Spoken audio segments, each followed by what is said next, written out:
আন্তর্জাতিক খ্যাতিসম্পন্ন বক্তা যিনি বলেন মা খাদিজাতুল কুবরা রাদিয়াল্লাহু তাআলা আনহা জীবনে একক নামাজ পড়েননি।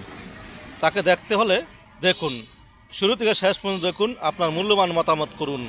এই পৃথিবীতে একজনই মহিলা যে আল্লাহর সালাম পেয়েছে এবং জান্নাতে অলরেডি ঘর পেয়েছে জীবিত অবস্থায়, অথচ খাদিজা জীবনে একটা ওয়াক্ত নামাজ পড়েনি, এক ওয়াক্ত নামাজ পড়েনি, একটা রোজা রাখেনি, জীবনে একদিনের জন্য পর্দায় থাকেনি।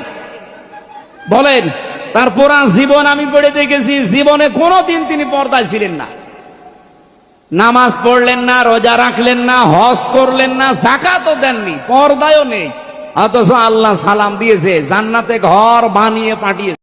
ভাইরাল বক্তা, হারামজাদা বক্তা আমির হামজা বলেন মা খাদিজা রাদিয়াল্লাহু তাআলা আনহা জীবনে কোনো নামাজ পড়েননি, উনি জীবন বৃত্তান্ত সকল পড়েছে।